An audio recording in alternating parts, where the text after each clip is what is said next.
आप सभी को मेरा नमस्कार। मेरा नाम अनिल कौशिक है और मैं राजकीय मॉडल संस्कृति वरिष्ठ माध्यमिक विद्यालय सांगी रोहतक में कार्यरत हूं। प्यारे विद्यार्थियों, आइए आज चर्चा करते हैं 8वीं कक्षा के गणित विषय के एक चर वाले रैखिक समीकरण उपविषय पर, जिसकी वीडियो संख्या या भाग संख्या है 3। पिछली वीडियो में हमने चर्चा की थी कि एक चर वाले रैखिक समीकरण क्या होते हैं और कैसे होते हैं और उनको कैसे हल किया जा सकता है या हल करते हैं।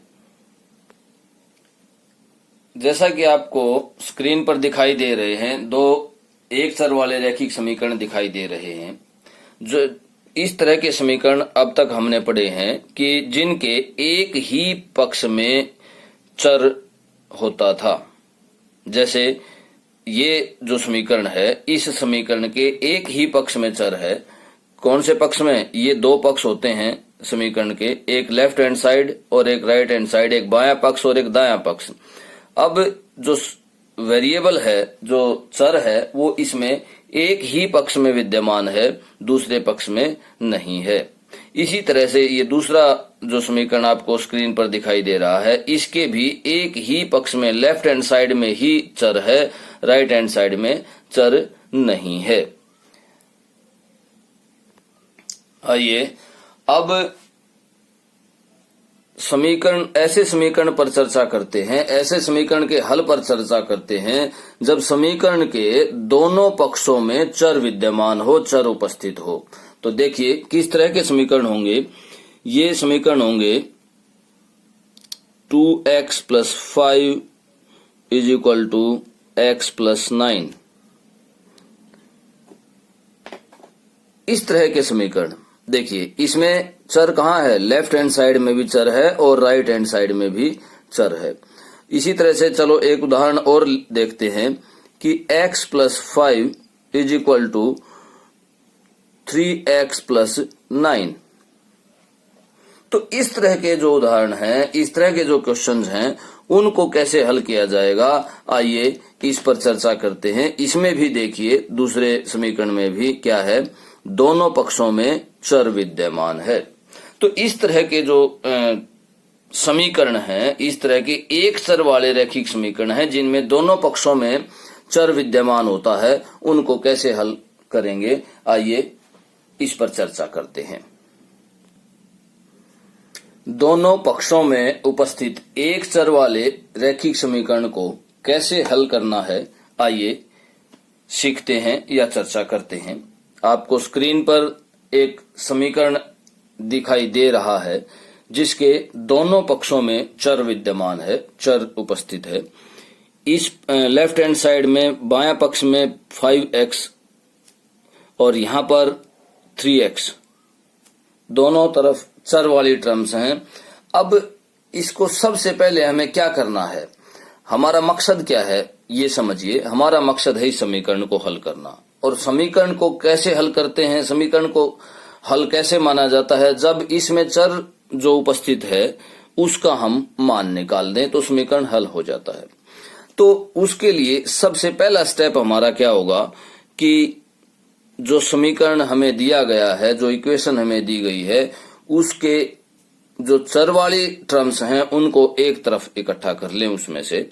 अब देखिए 5x, में दोनों चर वाली टर्म्स को लेफ्ट हैंड साइड में इकट्ठा कर रहा हूं। इस 3x को जब हम लेफ्ट हैंड साइड की तरफ ले जाएंगे तो ये क्या हो जाएगा? -3x हो जाएगा, क्योंकि यहाँ पॉजिटिव है और दूसरी तरफ उधर जाते ही क्या हो जाएगा? ये नेगेटिव हो जाएगा। और इसी तरह से नॉन वेरिएबल वाली टर्म्स जो हैं उनको राइट हैंड साइड, इसको ध्यान से समझिएगा, एक बार दोबारा से देख लेते हैं।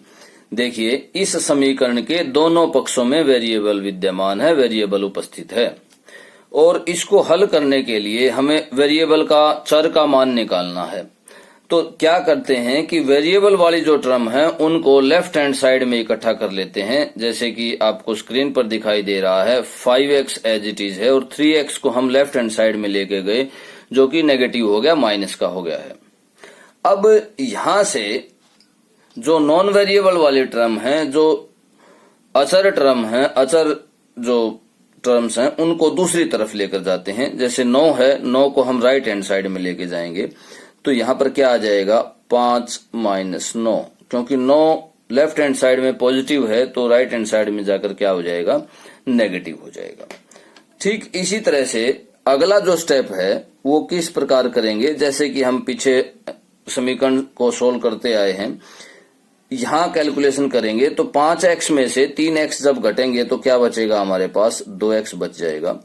और यहां पर 5 में से 9 जब हम घटाएंगे तो क्या बचेगा हमारे पास -4। ठीक इसी प्रकार अगर हम आगे चलते हैं तो हमारा क्या टारगेट है कि x की वैल्यू हमें निकालनी है, और x की वैल्यू जब हमें निकालनी है तो क्या करेंगे, ये 2 जो है इसके साथ अटैच है, इसको दूसरी तरफ लेकर जाएंगे। यहां गुणा में है तो दूसरी तरफ जाकर के क्या हो जाएगा भाग में हो जाएगा। तो x बराबर है -4/2, या आप इसको यूं भी कह सकते हैं -4 डिवाइडेड बाय 2। तो ये कितना आ जाएगा यहाँ पर -2। तो यहाँ पर जो x का मान आया हमारे पास वो क्या आया -2। तो इस प्रकार हम इस तरह के समीकरण को हल कर पाएंगे।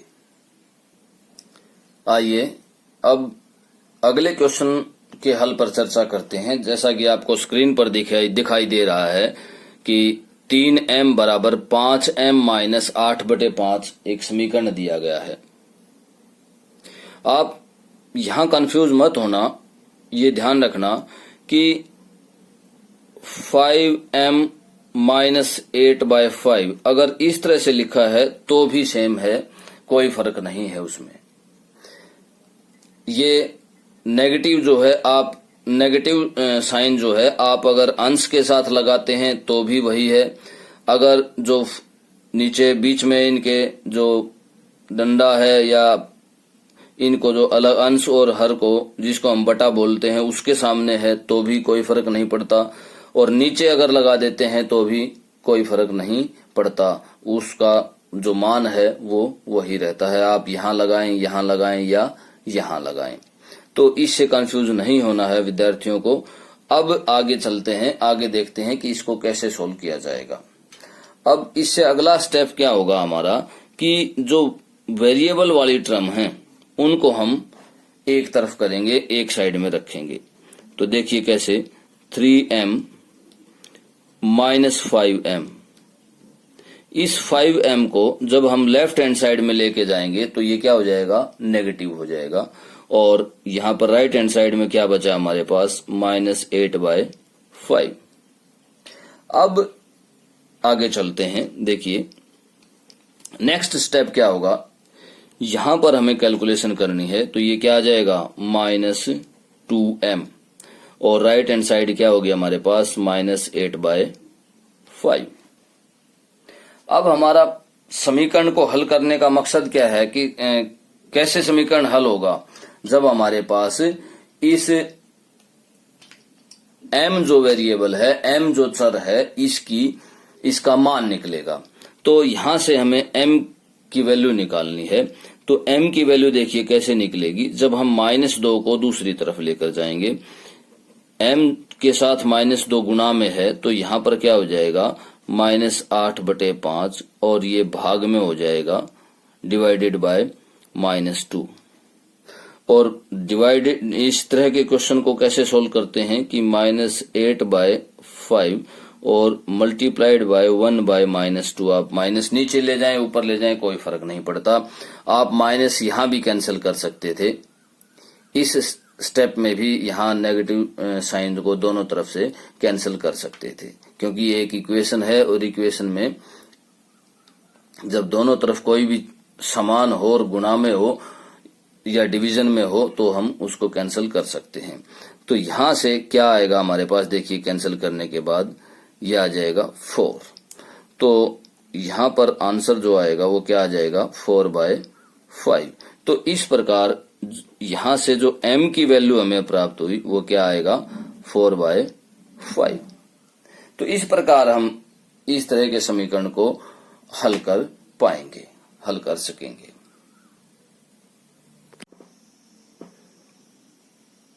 जैसा कि आपको स्क्रीन पर एक क्वेश्चन दिखाई दे रहा है, आइए इसके हल पर चर्चा करते हैं कि किस तरह से हल होगा।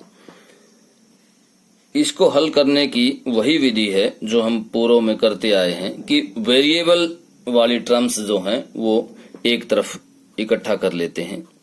किस तरह से, देखिए 2x और ये x वाली जो टर्म है ये राइट हैंड साइड में है, इसको दूसरी तरफ लेकर जाते हैं, लेफ्ट हैंड साइड में लेके जाते हैं, तो क्या आ जाएगा, ये पॉजिटिव हो जाएगा क्योंकि यहाँ पर नेगेटिव है। इसी तरह से नॉन वेरिएबल वाली टर्म को भी हम राइट हैंड साइड में लेके जाते हैं। वेरिएबल वाले लेफ्ट हैंड साइड में इकट्ठा कर लेते हैं और नॉन वेरिएबल वाले राइट हैंड साइड में।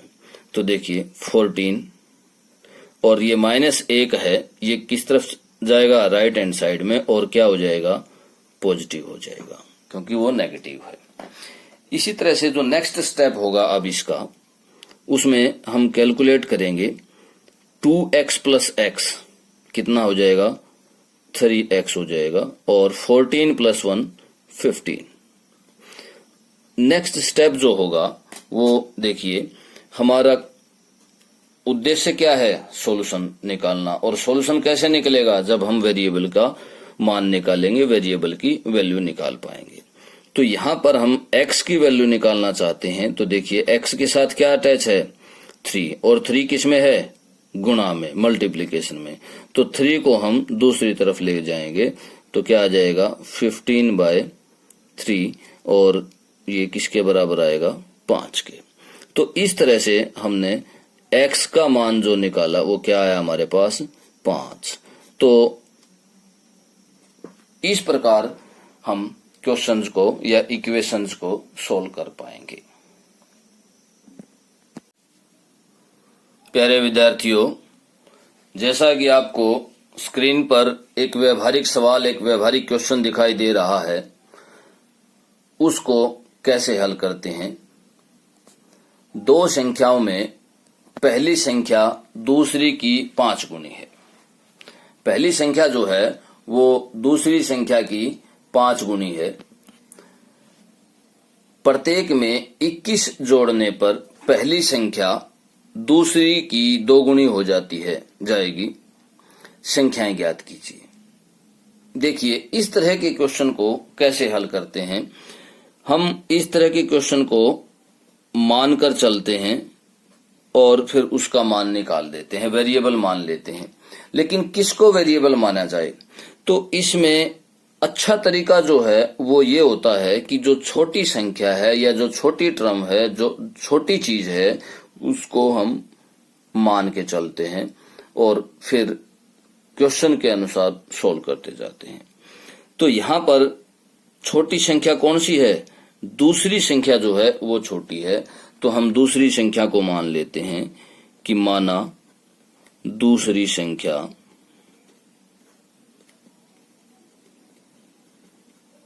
बराबर है x। दूसरी संख्या को हमने क्या मान लिया, x मान लिया। अब ध्यान से समझिए कि पहली संख्या क्या हो जाएगी। पहली संख्या क्या हो जाएगी, दूसरी संख्या को x मान लिया और पहली संख्या कितनी है, 5 गुणी है दूसरी संख्या से, तो पहली संख्या कितनी हो जाएगी, 5x। ये ध्यान रखना है, हमें अपनी तरफ से कुछ नहीं करना है। जैसा क्वेश्चन में दिया गया है, जैसा क्वेश्चन में निर्देशित किया गया है, उसी अनुसार हमें चलते रहना है। हमने दूसरी संख्या को x मान लिया, पहली संख्या हमारे पास क्या आ जाएगी, 5 गुनी है तो 5x आ जाएगी। इसी तरह से अब आगे क्या कहता है कि दोनों संख्याओं में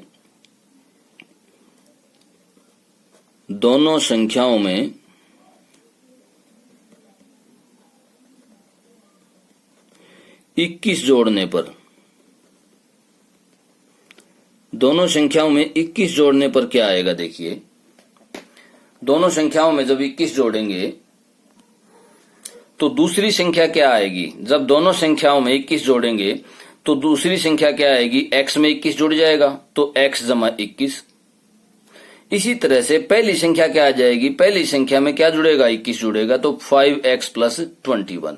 5x जमा 21। तो इस तरह से हमारे पास दोनों संख्याएं आ गई।